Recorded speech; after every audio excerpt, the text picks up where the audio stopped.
Olá, estamos começando a nossa live de hoje. Agradeço os 639 mil inscritos no meu canal. Muito obrigado mesmo. E sempre digo, você que gosta do canal, do conteúdo, das lives, das entrevistas, da perspectiva que nós temos, analítica, crítica, propositiva, indique um canal a uma amiga, um amigo. É muito fácil, canal no YouTube, Marco Antônio Villa, diga para ativar as notificações, que são o sininho, coloque like no que vocês gostaram e utilize, como vocês muito bem fazem, a página dos comentários, né? Lembro que, isso é importante, é uma das razões até que acabamos de fazer quase agora uma belíssima entrevista com um dos candidatos da chamada terceira via. Eu não gosto muito dessa expressão, mas acabou se consagrando com Ciro Gomes. É uma conversa de cerca de 45 minutos que estamos postando amanhã. Faremos com outros candidatos da chamada terceira via. Começamos com Ciro, vamos fazer com os outros candidatos também. Foi bem bacana, foi uma boa conversa para discutir analiticamente, de forma propositiva, né, o que cada candidato pensa que pretende fazer no Brasil. Então, acho que é uma boa conversa, vocês vão gostar. Lembro também que nós criamos o Clube de Membros. É um negócio bem bacana, é um material exclusivo que nós fazemos e postamos durante o mês. Cliquem lá no Clube de Membros, tem todas as informações, é uma coisa muito legal, bem bacana, vocês vão gostar, eu estou adorando de fazer, né? Lembro também que no Twitter vocês podem me seguir pelo Vila Marco Villa, no Instagram pelo @Marco Antônio Villa Oficial e na plataforma de cursos www.cursosdovilla.com.br. Lá vocês encontram todas as informações sobre os 3 cursos que estamos oferecendo, ou seja, História Política das Funções Brasileiras, História e Ditadura Militar no Brasil, que é fascismo, www.cursosdovilla.com.br. E, por fim, sempre falo, olha, para ver uma coisa tão diferente, para fugir um pouco dessa nossa discussão aqui, se vocês quiserem olhar o Instagram da minha mulher, está bem bacana, Letícia, @Letícia de Castro Villa Oficial. Passei todo o noticiário, examinei tudo, como de hábito, né? E a questão, a notícia, vamos chamar assim, entre aspas, é a questão dos 1000 dias do governo Bolsonaro. São 1000 dias de horror, sem exagero, sem exagero. E vocês sabem porque grande parte desse período nós estivemos aqui nesse espaço, aqui no canal, discutindo. Então, nós temos no canal um imenso arquivo que mostra o desastre do governo Bolsonaro. E você vai dizer assim, mas você está exagerando, desastre. Desastre por quê? Podemos começar. Vamos, por exemplo, começar pela economia. O que o Ministério da Economia, que foi a fusão na época de 5 ministérios, o que ele trouxe de bom? Procure alguma boa medida do Ministério da Economia. Você vai procurar e não vai achar. Agora, nesse momento, nós estamos com uma inflação de 2 dígitos, uma inflação anual, que é muito perigoso, e estagnação econômica. Portanto, temos uma combinação tenebrosa de estagflação, que é terrível, que eu não imaginei que nós voltaríamos a ter isso no Brasil. E graças ao Paulo Guedes, sua incompetência, né, é um falastrão, como eu sempre disse, e a história comprovou, nós estamos vivendo esse momento terrível. Veja a inflação de alimentos, né, que é um negócio terrível, a inflação no preço dos combustíveis. No caso de alimentos, eu destaquei e tenho visto muitas reportagens, e foi motivo de uma conversa nossa aqui, o número de pessoas que recolhem lixo, não aquele mundo chamado lixo reciclável, não, que abrem os lixos nas regiões mais ricas para comer. Exato, para comer. É uma coisa assim assustadora, e mostra o que fez o tal Ministério da Economia, o gênio da raça, que era o Paulo Guedes, chamado, vocês se recordam, de Posto Ipiranga. Ninguém mais o chama de Posto Ipiranga, porque foi um desastre a gestão, como nós já tínhamos apontado. Isso não é nenhuma novidade, vocês e o canal aqui comprova isso com todo o acervo que tem no canal. Aí você vai lá, educação. Pode ser que na educação a situação tenha sido melhor. Quantos ministros da educação nós já tivemos? Patéticos, todos muito ruins, sem apresentar um bom programa na área de educação. E nós, um país como o nosso, tem grandes pedagogos. E esse ano, inclusive, são 100 anos de Paulo Freire. O que foi feito no campo da educação? Nada, ao contrário. Ele fez um trabalho de destruição do que tinha sido construído nas décadas anteriores, né? Basta ver o último agora, o tal de Milton Ribeiro, um pastor, quão patético ele é. Então, foram vários ministros da educação, nada se deixou, e com sérias acusações de corrupção. O episódio da Escola de Minas Gerais, denunciado por Hélio Gaspari, quando a compra de computadores daria uma média por aluno de quase 200 computadores por aluno numa escola. Isso nunca foi devidamente apurado. E os ministros patéticos, um deles, inclusive, fugiu do Brasil. né? Aí você vai na ciência e tecnologia, uma irmã da educação, né? O que lá foi feito? O astronauta é uma figura folclórica, picareta, né? Mas capacho do Bolsonaro, capacho do Bolsonaro. O que foi feito? Nada. Na área do CNPq, CAPES, que são tão importantes, criações do segundo governo Vargas, registre-se, né? Nada, absolutamente nada. Chegou a um ponto que no CNPq até o currículo Lattes, que é fundamental para os pesquisadores, saiu do ar. Algo assim inimaginável. Nem o funcionamento do currículo Lattes foi garantido por esse desastroso ministro da Ciência e Tecnologia. E olha, num momento tão importante, lembra-se quando ele tinha arrumado um remédio que ia curar a Covid-19, depois uma vacina fantástica? Onde está tudo aquilo?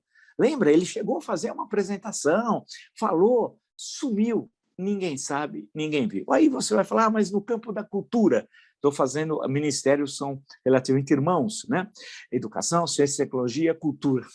A cultura que perdeu o status de ministério virou uma secretaria, foi um desastre, né? Nesses 1000 dias. Foi um horror, né? Ações nazifascistas, perseguições, momentos patéticos, figuras que eu nem sabia que existiam e que têm ódio recentemente em relação à cultura estão na secretaria de cultura. Não tem nada que você possa dizer assim, isso foi razoável. Nada.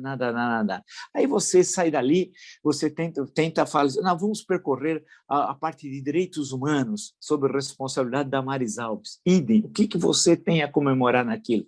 Também absolutamente nada. Vamos passar para o Ministério da Defesa, né? Que tem lá os 3 comandantes das 3 armas são subordinados ao ministro da Defesa, que é um capacho do Bolsonaro, o Capacho Neto, né? O general Capacho Neto. O que tem ali que você poderia destacar? Nada.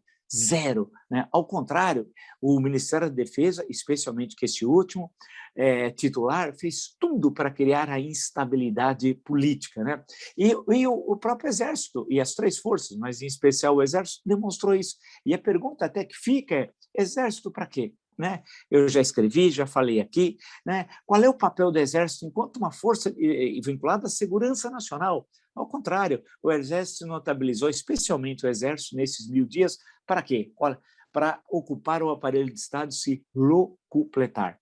Então, militares que chegaram a dobrar ou triplicar o salário, né? Então, não vão chamar de missão, basta ver a tragédia, eu vou voltar a isso daqui a pouquinho, do Pazuello no Ministério da Saúde, durante o período dele, mais de 250 mil mortos, uma tragédia. Então, observo que também no Ministério da Defesa, em momento algum que você falou, olha, tem um Plano Nacional de Defesa, tem um projeto de reequipar as forças, há uma nova distribuição das forças, das 3 forças no continente, etc. Nada. E nas relações exteriores? Continuam os 1000 dias de horror. Puxa vida, o que aconteceu com a nossa imagem, com o Ernesto Araújo, à frente do Itamaraty, algo inimaginável, né?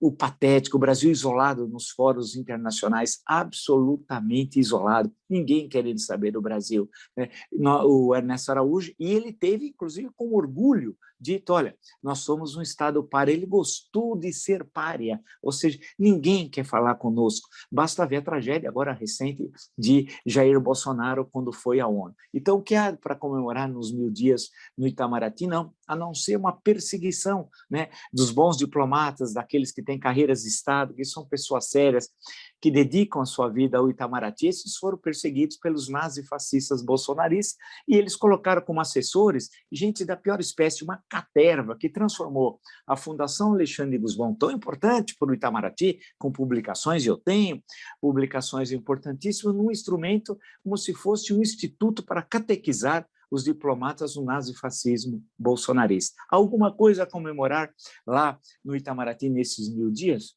Também não. Aí você fala, bem, mas o que podemos ver? A infraestrutura. Falam muito do capitão Tarcísio. Quantas vezes eu disse aqui para vocês que ele era um falastrão, um tremendo enganador. Agora eles estavam inaugurando, estava no Twitter há 2 dias atrás do Bolsonaro. Eles recapearam uma estrada, o asfalto de uma estrada no Mato Grosso, 20 quilômetros.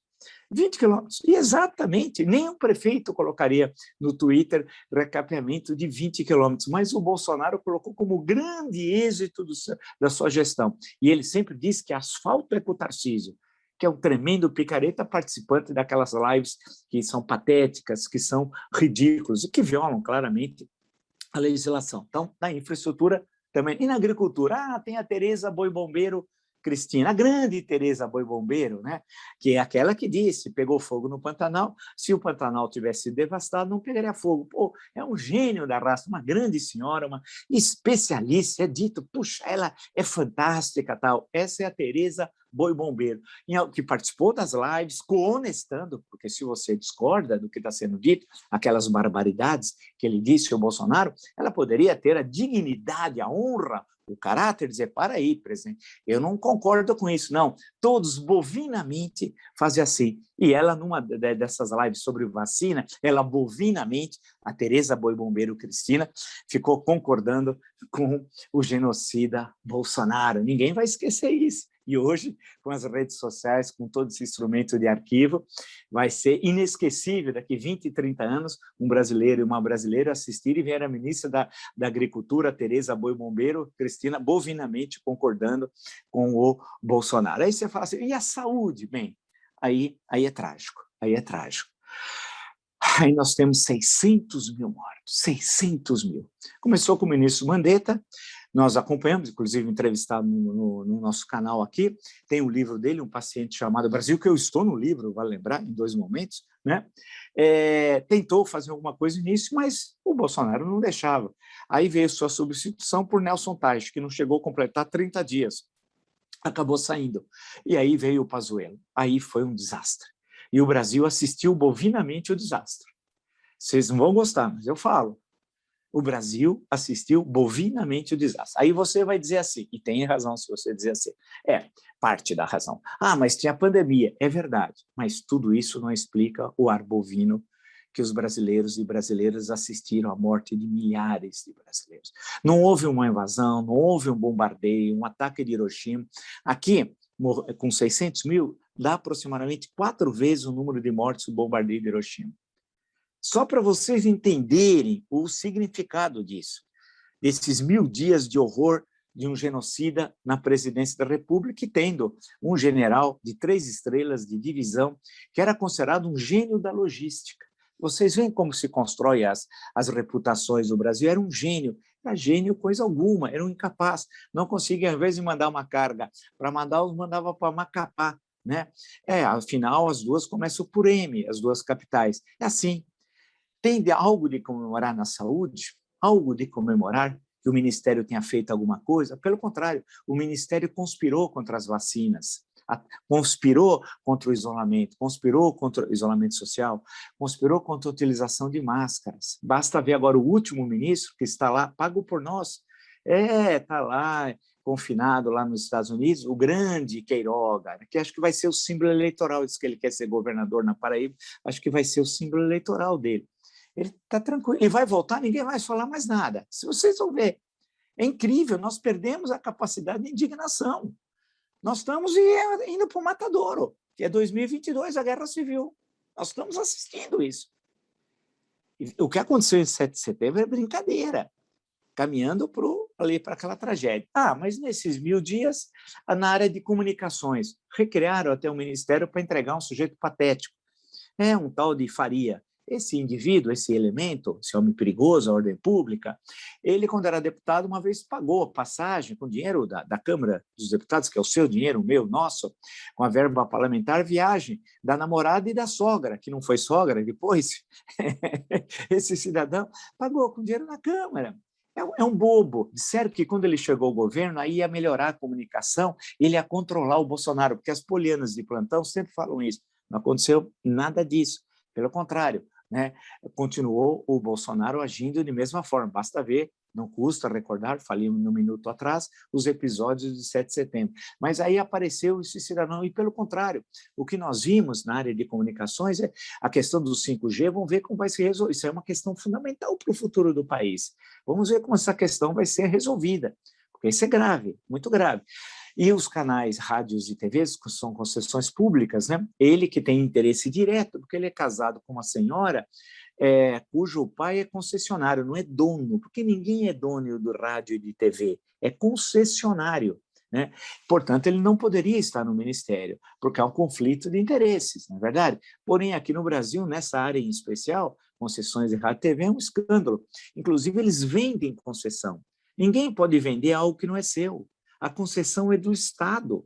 Quando tivermos um governo democrático e republicano, e precisa ter coragem, não é vingança, perseguição, nada disso, tudo isso tem que ser refeito, inclusive o cancelamento dessas vendas, porque elas não têm nenhuma base legal. Então, há algo de comemorar na parte das comunicações? Também não, né? Não há. Então, você começa a... Minas de Energia, apagão, e isso, apagão, nós teremos apagão elétrico e um sério problema de crise hídrica, né? Não acontece da noite para o dia, isso foi um processo histórico, alguma coisa a comemorar, e lá tem mais um militar, um alto oficial, no caso da Marinha, que é patético, é um beócio, mais um beócio, né? Lembra o que passou Macapá no processo eleitoral, que precisou ter se adiado as eleições? Né? É isso, e agora nós vamos ter um sério problema, especialmente nas grandes regiões urbanas. E o ministro das Minas e Energia não teve o planejamento, porque uma situação desse tipo não começa ontem, né? Você tem uma progressão. E o que foi feito? Nada. E qual é a receita? A receita é do Bolsonaro, o beócio. O que ele propôs? Não usar elevador e tomarmos banho frio. É incrível, há problemas extremamente complexos, como é a questão do apagão elétrico, que se envolve o funcionamento da economia, das grandes empresas, de tudo, e a questão dos domicílios, né? Que inclusive vão pagar a conta. Claro, você, nós vamos pagar a conta, aumentando a conta de luz. E o comércio, né, as indústrias vão pagar a conta, que aí vão transferir, só podem fazê-lo dessa forma, para os consumidores. E isso tem um reflexo na inflação e na situação terrível que vive o povo brasileiro. Basta ver os milhões que passaram, que foram para a miséria, literalmente para a extrema pobreza, né? Que estão passando nesses últimos 2 anos, e os indicadores mostram isso. E não mostram mais porque sequer censo foi feito em 2020. Evidentemente, você vai falar assim, mas tinha pandemia. Mas poderia começar a fazer esse ano, com todos os cuidados, mas não vai ser feito, inclusive, porque sequer havia recursos. É a barbárie. Então, esses 1000 dias de horror é a vitória da barbárie contra a civilização, né? Porque eu não passei por todos os ministérios, acho que nem precisa passar por todos eles, só passei por alguns, para ver que não há nada a comemorar. Não há. Você pega qualquer setor da economia brasileira, não há nada. E nós só não estamos em situação pior, sabe por quê? Porque nós temos bons prefeitos e temos bons governadores. Né? Não significa que todos são bons os bons prefeitos, nem que todos são bons os bons governadores. Nós temos muita gente que conseguiu, especialmente na questão da pandemia, enfrentar e ter a coragem de enfrentar o governo federal, né? No campo das vacinas, na produção de vacinas aqui no Brasil, e nós poderíamos ter sido o primeiro país do mundo a vacinar em dezembro do ano passado. Tínhamos todas as condições. Quem não quis? Bolsonaro. Bolsonaro não quis, criou todos os obstáculos para nós não começarmos a vacinação em dezembro do ano passado. Vide o que ele fez com a Pfizer. E a CPI da pandemia, a mais importante CPI desse século, demonstrou isso de forma inequívoca, até com a presença do CEO e com todos os documentos que foram apresentados na CPI. A dificuldade, ela não conseguia ter contato com o Ministério da Saúde, tentou dezenas de vezes, e com vacina para vender um bom preço de uma empresa no laboratório hiper importante. Ao contrário, o ministro da Saúde optava em receber um cabo da Polícia Militar de Minas Gerais, de Alfenas, o Dominguete, que se encontrou numa quinta-feira, numa happy hour. Sim, naquele dia tinha morrido mais de 1000 brasileiros e brasileiras. Eles estavam fazendo happy hour para fazer uma mutreta que, naquela compra, $1 de propina por cada vacina. Porque o Bolsonaro e sua caterva não queria vacina, e a história vai demonstrar isso, né? E a CPI já demonstra. E ele tem de terminar na cadeia, e seus asseclas, não só o Bolsonaro, todos aqueles que conestaram esse genocídio. Ele que não queria vacina, ele queria propina, dar um grande golpe. Então, você tem alguma coisa a comemorar lá nos 1000 dias? Não, horror, horror, nada mais que horror. E os ataques à democracia. Puxa vida, a história, desde a promulgação da Carta de 1988, nós tivemos dias, semanas, meses e anos tão tensos como esses 1000 dias do Bolsonaro, Não tivemos, não tivemos. Ao contrário, vivemos sempre sob o risco do golpe militar. E olha, eu confesso a vocês, porque já era página virada na nossa história, que eu nunca imaginei que nós voltaríamos a esse tema, porque nos últimos 30 anos essa questão estava resolvida. Nós tínhamos um governo com base na Constituição mais democrática da história brasileira, a Constituição de 1988, mas o Bolsonaro quer instabilidade, ele quer o caos, porque se fosse para resumir em uma palavra os 1000 dias, é caos. Em outra palavra, horror. A combinação de caos, absoluta desorganização, e o horror, a barbárie, a morte de milhares de brasileiros, o ódio, o estímulo à violência, a morte, porque Bolsonaro é sinônimo de morte, bolsonaristas são sinônimos de morte, é o nazifascismo explícito, dominante. E isso nós tivemos aí, nós assistimos tudo isso. Para nós, isso daqui não foi novidade depois do início do processo. No início, eu não imaginei, lá no começo, que fosse chegar a essa altura. Não, não. Eu achei que teria uma reação mais rápida da sociedade. Claro que a pandemia, insisto, voltou a atrapalhar, mas há algo de errado conosco. Claro que há sim. Há algo de errado com a história do Brasil. Sim, há algo de errado. Há algo de errado com a sociedade civil. Sim, há algo de errado. Há algo de errado com os partidos políticos. Claro que sim. A reação é muito tímida. Muito tímida. Nós assistimos, meu Deus, as pessoas morrendo e o Bolsonaro dando risada, simulando falta de ar, falando da ozonioterapia lá, daquele negócio lá absurdo, e dava risada de tudo, pegava a caixa e apresentava para a EMA, né? Lembra da cloroquina? E continuou, e no socoveiro, o relatório da CPI da pandemia, e esse é um fato importante para a gente ver uma grande... O que foi mais positivo em resposta da sociedade a essa tragédia foi a CPI da pandemia. Foi e é, porque ela ainda continua instalada. Importantíssima, e eu disse que seria importante. Muitos diziam que era pizza. Não foi, e está demonstrando isso. E apresentando com documentos algo irrefutável, que vai para o Ministério Público. Espero que o Ministério Público denuncie o presidente, e vai para a Haia também, para o Tribunal Penal Internacional, e tem de ir para a Haia pelos crimes cometidos pela quadrilha do Bolsonaro. E os depoimentos, aquilo que foi apresentado, eu acho que nós nunca mais vamos esquecer. Eu nunca mais vou me esquecer. É importante que nós, usar não só o eu, mas o nós, a primeira pessoa do plural, que é o Carlos Wizard. Não é possível. O riso, de orelha a orelha, comemorando mortes. Só morreram 4 e estavam em casa. Aí o outro vídeo. Só morreram 20 de orelha. E eles estavam em casa. Um homem que comemora mortes. É um negócio assim inacreditável. Aquela caterva bolsonarista. E os empresários que no início da pandemia, né, nesses 1000 dias de horror, falavam, pode morrer 1000, um de hambúrguer aí, que eu não vou nem se eu tivesse...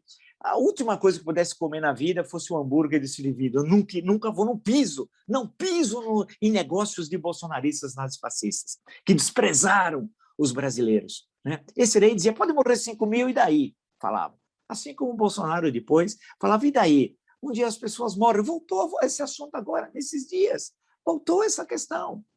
E esses empresários, né, o Zé Carioca, né? Tem gente que matou a mãe, tudo bem, não está nem aí. Tem gente, sim. Teve de tudo aí. Teve de tudo nesses 1000 dias. Apresentou-se um Brasil que eu imaginei que não existia, ou que não era um elemento dominante do Brasil. Não sei se vocês compartilham isso comigo, tem os comentários para isso. Eu achei que esse Brasil nazifascista não era o Brasil, o meu Brasil. Né? O meu Brasil era um Brasil que tinha lá seus defeitos, como outros países têm, mas tinha muitas qualidades. E nós nunca assistiríamos cenas de horror. Puxa, 500 morrendo num dia, 1.000, 1.500, 2.000. Meu Deus! E aquela curva não parando de subir, as pessoas morrendo nos cemitérios, tudo aquilo. Eu imaginei que nós nunca viveríamos isso. Ou que aquelas imagens chocariam de tal forma a sociedade que haveria quase que um levante. Não aconteceu nada disso. Aquilo que vivia nas bordas, bem da sociedade, lá nas margens, são marginais, o extremismo é algo marginal, adentrou a estrutura do aparelho de Estado, entrou no governo e teve seu discurso vocalizado e, pior, aceito por uma parcela considerável da população. Inacreditável. Que ninguém pode, se fosse numa ditadura, explicaria-se, você tem um discurso único. Mas não, nós vivemos, e graças ao Supremo Tribunal Federal, temos de levantar as mãos aos céus, uma democracia graças ao STF, graças a Celso de Mello, graças a Alexandre de Moraes, graças a Luiz Roberto Barroso em especial. Celso de Mello, quando era ministro, né? Porque ele tentou impor o golpe, tentou várias vezes, desde o ano passado, né? Ficou evidente. Eu imaginei que tudo isso haveria uma resposta da sociedade e que aquilo que estava nos elementos marginais, fora, né, fosse algo irrelevante. Não, eles adentraram a estrutura de Estado e de dentro começaram a vocalizar e cooptando rádio, TVs, comprando apoio nas redes sociais, está demonstrado, o Zé Carioca comprando apoio, e um monte, Tocha, toda essa turma, esse pessoal horroroso que está aí. Gente que tem rancor à cultura, tem ressentimento, gente má. E o pior, que usa da roupa, numa roupagem religiosa pseudo-cristã, para encobrir a sua ação demoníaca nazifascista.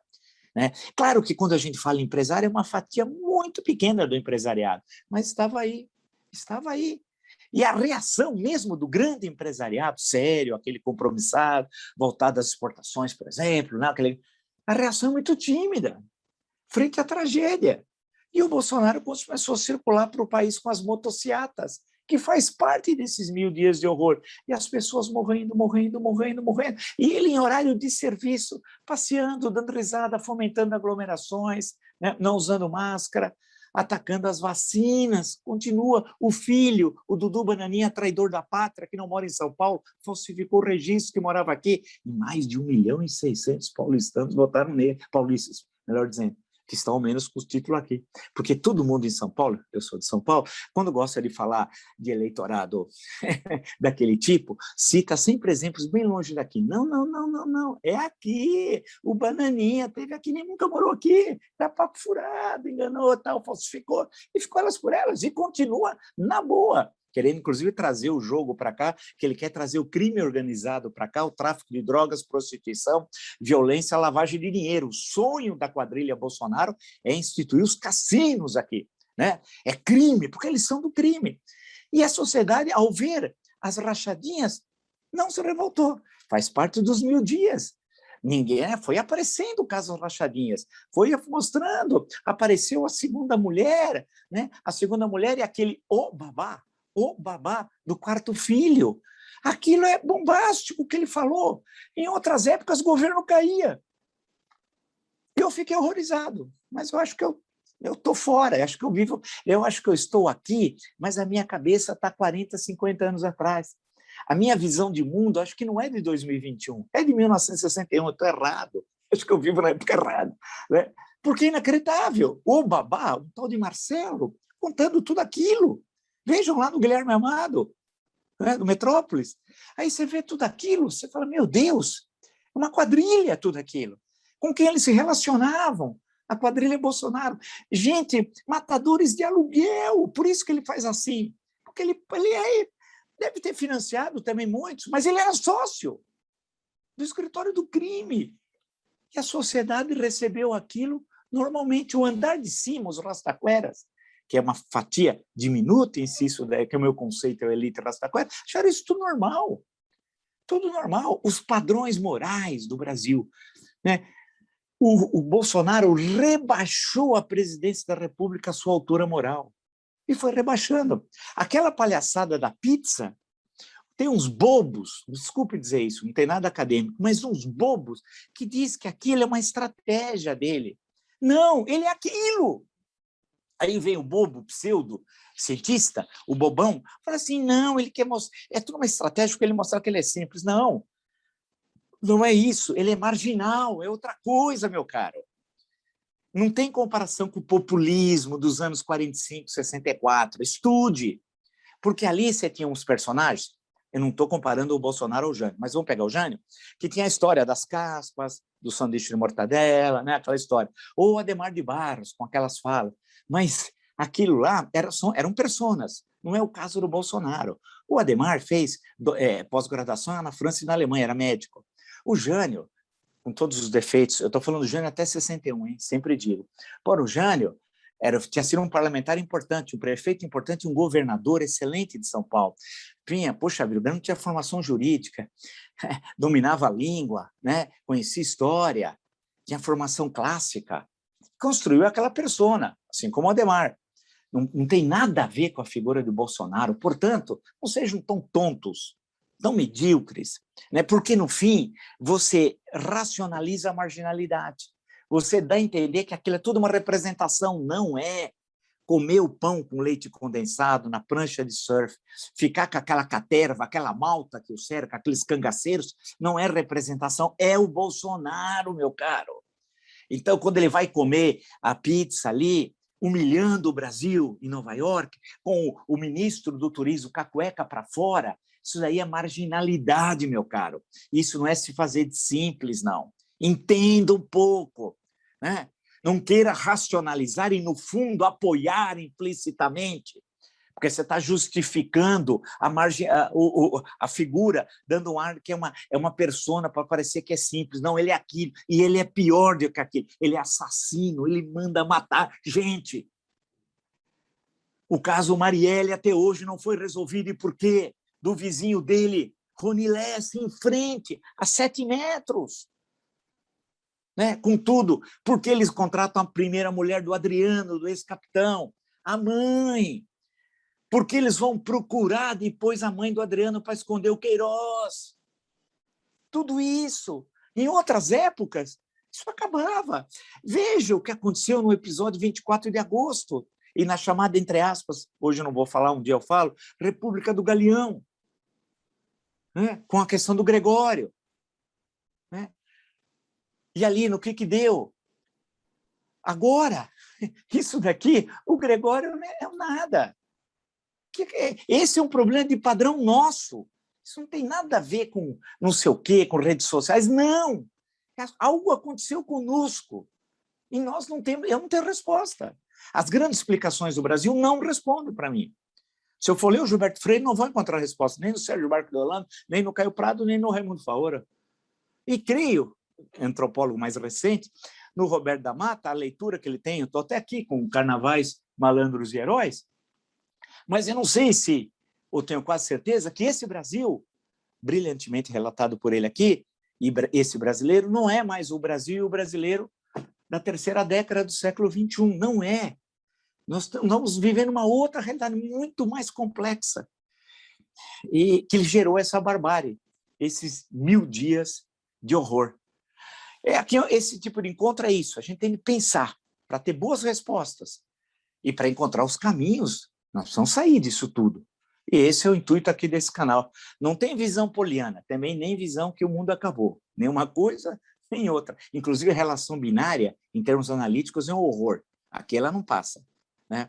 Por isso que eu não gosto muito, já disse para vocês, a expressão terceira via. E falando nisso, indo para o fim da nossa conversa de hoje, primeiro agradecer os 639 mil inscritos, estamos chegando a 640 mil, faltam alguns. Tá? Muito obrigado mesmo. Se você gosta desse canal, de todo o nosso conteúdo, lives, entrevistas, a nossa perspectiva é sempre essa, pensar antropologia, política, sociologia, filosofia política, história, porque afinal eu sou da história, né? Aqui tem esse espaço de pensar, refletir, não ter respostas fáceis para questões extremamente complexas. Isso não existe. Mas é pensar. Indica o canal a uma amiga, um amigo. É muito fácil. Canal do YouTube, Marco Antônio Villa. Dica para ativar o sininho, que são as notificações. Coloque like no que vocês gostarem. Utilize, como vocês muito bem fazem, a página dos comentários. Né? Lembro para vocês, brilhante entrevista. Eu não gosto de terceira via, já disse, mas a expressão está aí. Nós vamos fazer entrevistas com os candidatos da chamada, entre aspas, terceira via. Primeiro, Ciro Gomes. Amanhã vocês podem assistir uma entrevista longa, é uma boa conversa programática. Eu quero discutir programa, né? Não quero ficar um xingando o outro, isso não me interessa, não leva a nada. Quero discutir programa, ideias. Vocês vão gostar, tenho certeza. Lembro que nós criamos o clube. Clube de membros, uma coisa muito legal. É um material exclusivo, inédito, que nós vamos postando durante o mês para vocês, que estão inscritos no Clube de Membros. Cliquem ali, que tem todas as informações. No Twitter, vocês podem me seguir pelo Vila Marco Vila, no Instagram, @marcoantonio_vila_oficial, e na plataforma de cursos www.cursodovila.com.br. Lá vocês encontram todas as informações sobre os 3 cursos que estamos oferecendo, ou seja, História Política das Constituições Brasileiras, História da Ditadura Militar no Brasil, que é fascismo. Basta, portanto, acessar www.cursodovila.com.br.